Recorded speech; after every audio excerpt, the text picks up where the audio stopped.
Hello सबैजनालाई स्वागत छ हाम्रो आरसीएस टेक्नोलोजी च्यानलमा। यो चाहिँ हाम्रो दोस्रो भिडियो हो। हामीले दोस्रो दिनमा गर्नेछौँ कि टाइपिङ गर्नेछौँ हाम्रो, किनकि टाइपिङ नगरुन्जेलसम्म हामी अगाडि जान सक्दैनौँ। त्यही भएर हामीलाई पहिला टाइपिङ चाहिन्छ। त्यसको लागि हजुरहरू पहिले ब्राउजरमा जानु होला र टाइपशाला भनेर हान्नु होला है। मैले हानिसकेको छु। टाइपशाला हान्नुभयो भने हजुरको हेर्नुहोस् त एउटा यस्तो इन्टरफेस खोल्यो र यसमा टाइपिङ मास्टर भनेर लेखेको छ। मैले त्यसमा क्लिक गरेँ र यो चाहिँ फ्री हो है, हजुरले डाउनलोड गर्न सक्नुहुन्छ। मैले फ्री डाउनलोड लेखेको छ, मैले अब यसलाई डाउनलोड गर्छु। ओके हैन, हजुरहरूले पनि गर्नु होला है त।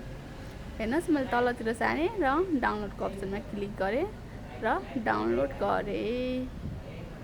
डाउनलोड हजुरहरूले पनि गर्नु होला। मैले डाउनलोड नाउमा गरेँ। हेर्नुहोस् त मेरो डाउनलोड भइसकेको छ र मैले अब यसलाई ओपन गरेँ। अब डाउनलोड भएको ठाउँमा गएर मैले ओपन गरेँ र यसमा रन गरिदिएँ। हजुरहरूले गर्नु होला।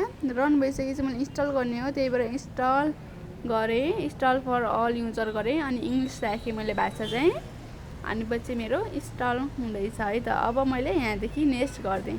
हजुरले पनि गर्नु होला। अनि आई एक्सेप्ट गर्नु होला। मैले एक्सेप्ट गरिदिएँ माथि गएर। आई एक्सेप्ट गरेर अनि हजुरले नेक्स्ट गर्न सक्नुहुन्छ। मैले पनि आई एक्सेप्ट गरेर नेक्स्ट गरिदिएँ र नेक्स्ट गरेँ। हजुरले पनि गर्नु होला। यसमा गएर मैले यहाँको सबै टिक लगाइदिएँ।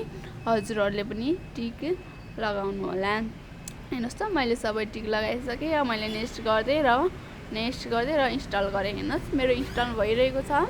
हजुरहरूको पनि भयो होला भन्ने आशा राख्दछु है त। सँगसँगै जानु होला, किनकि सँगसँगै गयौँ भने हामी सजिलैसँग हाम्रो डाउनलोड हुन्छ।